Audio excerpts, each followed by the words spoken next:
FightForHonor! It is an art, choosing gladiators. They're usually prisoners of war. Reclaim this city for the glory of Rome. You have something in you. Rage. Never let it go. It will carry you to greatness. I own you now. But whose head could I give you to satisfy your fury? The general will do. Rome has taken everything from me. But I will have my vengeance. There is plenty of pain waiting for you in the next life. I don't know why you are so greedy for it in this one. Your Majesties. This is your gladiator. It is. I have the trust of the emperors. It will clear my path to the throne. You will be my instrument. I will never be your instrument in this life or the next. Lucius, take your father's strength. His name was Maximus, and I see him in you. Most fighters won't survive. You must help him. Strength and honor! I don't fight for power. I fight the free road for men like them.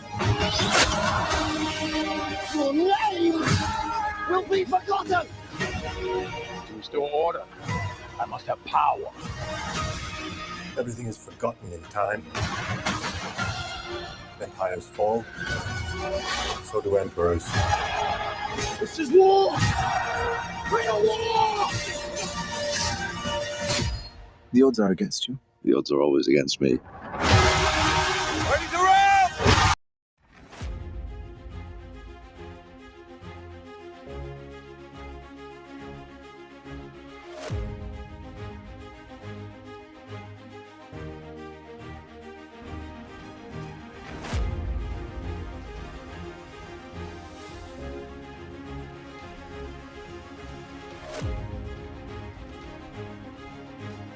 The story starts 16 years after Gladiator events. Lucius, Commodus' son, is heir to the throne. He has been in Numidia for his safety. Lucius goes by the alias Hanno. Lucilla, his mother, sent him away for protection. General Acacius leads a Roman army to conquer Numidia. Lucius organizes a defense against the Romans. He inspires the Numidians to resist the invasion. Despite his efforts, Lucius loses the battle. Arishat, Lucius' wife, is killed during the battle. Lucius is captured by the Romans. He is sent to Rome as a slave. Lucius reflects on the Roman conspiracy to eliminate him as a child heir. The Romans celebrate their victory over Numidia. Under corrupt twin emperors Geta and Caracalla, Rome celebrates the conquest of Numidia with gladiator games, forcing Lucius to fight Acacius and gain power. Macrinus makes a deal with Lucius. If he wins the gladiator games, Macrinus will help him get revenge on Acacius. In the Colosseum, Lucius defeats the undefeated gladiator Magnus, earning crowd admiration. Lucilla, recognizing his fighting style as that of her late lover Maximus, takes notice.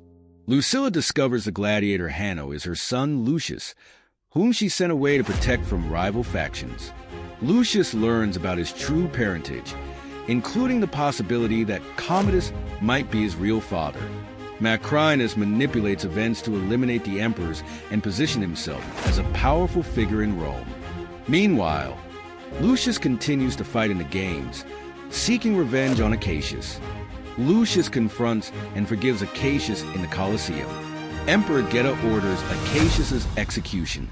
Lucius seizes the opportunity to rally the people of Rome against the emperors. In a final duel, Lucius kills Macrinus, declaring his true identity as heir to the throne. He calls for peace and unity in Rome, addressing both armies to fulfill his grandfather Marcus Aurelius's vision.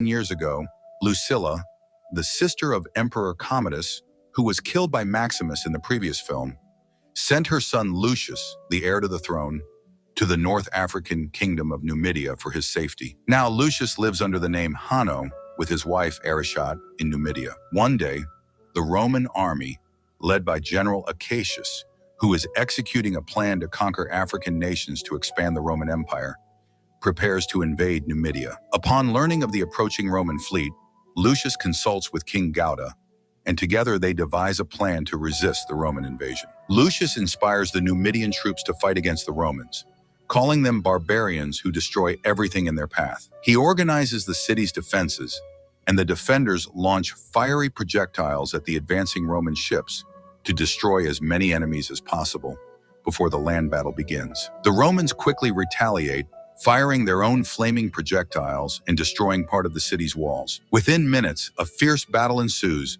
and Lucius fights bravely, emulating his idol, Maximus. During the battle, his wife, Arishat, fighting as an archer, is killed. Lucius loses his composure when he sees her fall from the city wall. He rushes to her, but tragically finds her lifeless. Emerging from the water, he realizes that the Romans have won. Numidia fails to withstand the superior numbers and experience of the Roman army. The city is destroyed, and many residents are killed. General Acacius enters the city and, before the eyes of the people, burns the bodies of the Numidian soldiers who resisted the Roman forces. The surviving residents are sent to Rome to be sold into slavery. Lucius is among those taken to Rome as a slave. During the journey, Lucius recalls how greedy Roman generals had tried to eliminate him as a child because he was the legitimate heir to power following the death of his uncle, Emperor Commodus. To protect him, his mother Lucilla had sent him to Numidia, far from the reach of the Romans. Acacius is welcomed in Rome as a war hero for his victory over Numidia. We learn that Rome is ruled by corrupt twin emperors,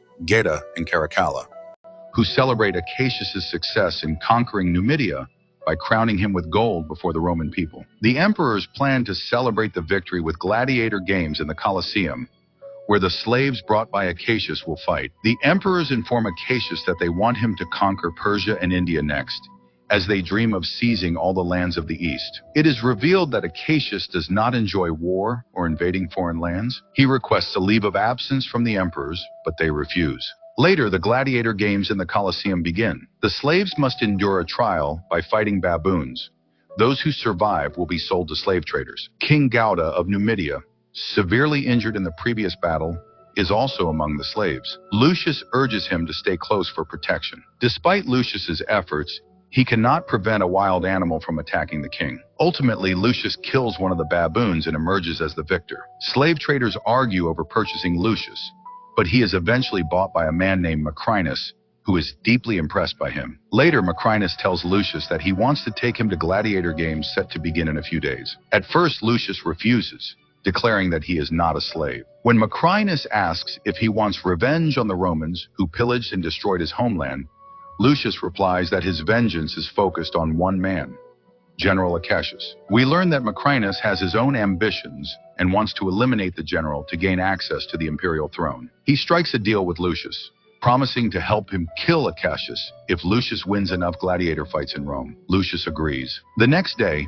Maximus and numerous renowned military commanders from the empire arrive at the royal palace to celebrate the emperor's recent victory over Numidia. There he meets Senator Thrax, who expresses interest in Maximus' candidacy for the upcoming Senate elections. However, Maximus replies that he has no interest in politics. After some time, they decide to arrange a fight between their two gladiators to entertain the attending emperors. The opponents are Lucius and a slave named Servius. During the deadly duel, Lucius emerges victorious. Following his victory, Emperor Geta asks Lucius where he is from. Lucius disdainfully recites verses from Virgil, revealing his Roman education. Later, Maximus comments that he doubts Lucius is truly from Numidia, as his manner of speaking and fighting style differ from those typical of Numidian residents. Nevertheless, Lucius manages to avoid exposure. Meanwhile, we learn that Lucilla, Lucius's mother, is married to General Acacius. She is overjoyed by her husband's return from a successful campaign. However, she also discovers that he is plotting to eliminate the twin emperors. Acacius plans to march his troops into Rome as soon as they return home,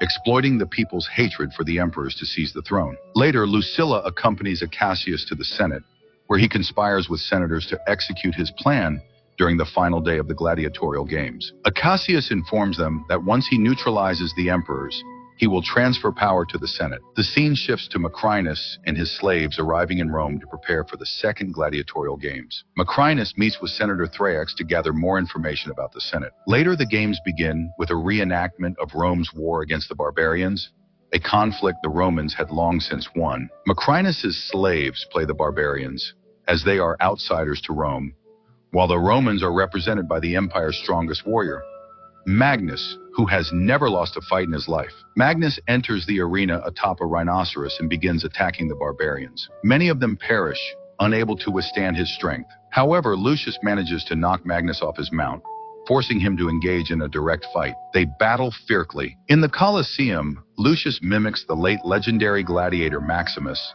and defeats Magnus, killing him in a manner that earns the admiration of the crowd. Lucilla watches the fight from afar and notices that Lucius fights in the same style as her former lover, Maximus. Moreover, she overhears Emperor Geta mention the verse Lucius recited during their first meeting at the palace. This piques her interest as it was her son's favorite verse, and she has not seen him in 16 years. Upon returning to the palace, Lucilla immediately summons Maximus under the pretense of an introduction. Maximus tells her that he remembers her from her childhood when he served her father, Emperor Marcus Aurelius. Lucilla inquires about the origins of the gladiators she saw in the arena. Maximus responds that all his slaves are homeless captives. Lucilla continues to question him about the slaves without revealing her particular interest in Lucius. Later, Maximus meets with a senator and learns everything about Lucilla, including the story of her son Lucius, who went missing many years ago when he was 8. Maximus deduces that Lucius and Hanno are the same age. He also learns that Lucius's presumed father was Lord Pharos, who married Lucilla for political reasons, but showed no interest in her. However, rumors suggest that Lucius's real father was Emperor Commodus, Lucilla's brother, who was obsessively in love with her. Realizing that Hanno has imperial blood, Maximus smirks. At the end of the day, Lucilla visits Lucius in prison and asks if he is her son. He responds that his name is Hanno, and that he knows nothing of the child she abandoned 16 years ago in Numidia, while she lived a life of luxury in Rome. Lucilla becomes convinced that he is her son and begins apologizing, explaining that she did it for his safety. She reveals that she couldn't accompany him and sent him away from Rome to protect him from rivals vying for the throne. At that moment, a guard calls for her, as it is late. Lucilla is forced to leave, but confesses before departing that she recognized him by his demeanor and fighting style, which reminded her of his true father, Maximus. Lucius, overwhelmed by the truth of his origins, becomes angry and demands she leave. After this, Lucilla returns to her husband, Acacius, and reveals that Hanno is actually her son, Lucius. She pleads with Acacius for help, as the third trial in the gladiatorial games is set to take place tomorrow. Lucilla understands that this battle will be extraordinarily difficult, one that even the greatest warriors in history have failed to survive. Unbeknownst to them, one of the servants overhears their conversation while remaining hidden. Hours later, a new fight begins in the gladiatorial arena, simulating the Battle of Salome, which took place in the Pacific between Roman generals and Greeks. This time, the arena is flooded with water, allowing the armies to engage aboard ships. For added realism, sharks are released into the water, dooming any soldier who falls in. Lucius devises a strategy.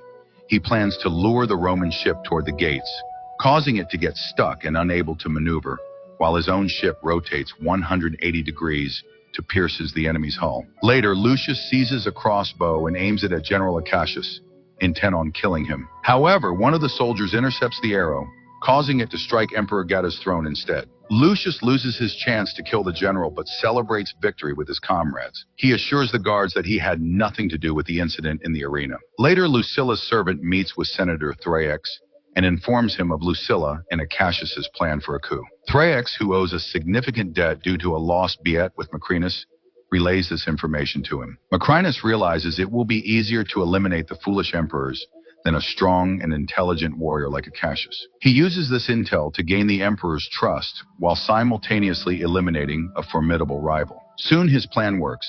The emperors order their guards to arrest Lucilla and Acacius for treason and bring them to the palace for trial. Initially, Emperor Caracalla demands Acacius's immediate execution for betrayal, but his brother Geta intervenes, understanding that such an act might provoke the wrath of Rome's people. They might label them as tyrants and Cassius as a martyr. Macrinus suggests a different punishment, forcing Cassius to fight in the Colosseum. His hidden motive is to give Lucius the chance to kill Cassius himself, fulfilling a promise he once made. Meanwhile, Lucius sits with his friend Robbie, who reveals that he was once a slave and gladiator who earned his freedom in the Colosseum. They discuss Maximus, and when Robbie sees Lucius's admiration for him, he decides to gift Lucius the armor and sword of Maximus, which he had kept hidden for years. The next day, Cassius enters the Colosseum, where he is forced to fight 5 of Rome's best soldiers, ordered to kill him. At first, the youth of the Roman soldiers gives them an edge, but Cassius's experience allows him to triumph over all 5. Finally, it is Lucius's turn. He has waited months for this moment to avenge his wife, Heir, who died because of Cassius's invasion. Lucius fights Cassius in the Colosseum, but in the end, Cassius throws down his sword and surrenders. He explains that he was not responsible for the decision to invade Numidia. He was merely following the emperor's orders. Lucius believes him and decides to forgive him. Geta demands that Lucius execute Cassius, but he refuses. Furious, Emperor Geta orders his archers to kill Cassius, fearing his influence. Cassius is fatally wounded and dies. Lucilla weeps and curses the emperors. Meanwhile, Lucius rallies the people of Rome, declaring that this was an unworthy death for a great warrior who had served Rome faithfully for years. The people of Rome stand with Lucius, despite his foreign heritage. The only one satisfied with the outcome is Macrinus, who has rid himself of his strongest competitor and turned the people of Rome against the emperors. After some time, Macrinus visits Lucius in prison and asks him why he didn't kill Cassius, despite wanting revenge more than anything else. Lucius responds that he has become a completely different person with different views. Macrinus tells him that he knows his real name isn't Hanno, and that he is the heir to the throne. By the end of the day, it is revealed that the people of Rome have risen up and are demanding the execution of King Geta for his cruelty toward their beloved Cassius. Macrinus is with the emperors in the palace. Emperor Caracalla proposes foolish ideas, and his twin brother Geta orders him to stay in his room until the problem is resolved. Geta explains to Macrinus that Caracalla has suffered from mental retardation since childhood, and this is the only thing they hide from the people, as he is incapable of ruling on his own. Macrinus decides to use this information to his advantage. Macrinus manipulates Caracalla into killing Geta. He tells Caracalla that Emperor Geta will be tried in the Senate tomorrow, and Caracalla's life will be in danger as well. The only way out for him is to eliminate Caracalla before the situation spirals out of control. Caracalla takes his sword and heads to his brother to kill him, but Geta manages to stop the sword and confesses that he loves his brother and that he is his only family. He convinces Caracalla to stop, but Macrinus approaches from behind and forces Caracalla to kill his brother. Meanwhile, Lucilla goes to her son in prison and apologizes to him for the second time. Lucius decides to forgive her. Lucilla gives her son a ring that belonged to his grandfather, Emperor Marcus Aurelius, which he later gave to Maximus for his loyalty. After Maximus's death, the ring was passed on to Aurelius for his bravery, and now Lucilla gives it to Lucius, confident that he will save Rome. The next day, Caracalla announces to the Senate that he killed his brother to please the people, and then appoints his monkey as the first counselor and Macrinus as his second counselor. Lucius, knowing of Macrinus's plans to become emperor, understands that he cannot stop him since he is in prison. He sends his friend Robbie to Ostia to deliver the ring to General Darius with a request for military assistance. Upon receiving the ring, which now belongs to the heir to the Roman throne, Lucius, General Darius decides to side with him. Days pass, and the time comes for the execution of Lucilla for treason. Lucius, in order to save his mother, escapes from prison and frees the other gladiators. Armed with Maximus's sword and armor, Lucius rallies the gladiators. Lucius enters the arena, and thanks to his gladiator friends, despite the large number of Roman soldiers, they manage to defeat them. Meanwhile, Macrinus learns that an army of 5,000 soldiers is only a few kilometers from Rome. He orders the general to assemble the soldiers and stand in front of the palace until he finishes some business. Macrinus uses the chaos to eliminate Emperor Caracalla, and then using a bow, aims at Lucius but misses and shoots Lucilla. In a hurry, Macrinus escapes from the rebelling city, with Lucius in pursuit. In the next scene, we see the army of the deceased Acacius and Macrinus meeting outside Rome. To prevent a battle, Macrinus and Lucius agree to fight in a duel. Though Macrinus nearly kills Lucius in the river, Lucius, inspired by his mother's voice, kills Macrinus. Afterward, Lucius gives a speech to the Second Army, saying that he never sought power, but is tired of war. He reveals his true identity as the imperial heir and addresses both armies, urging them to build a united and progressive Rome, as his grandfather Marcus Aurelius had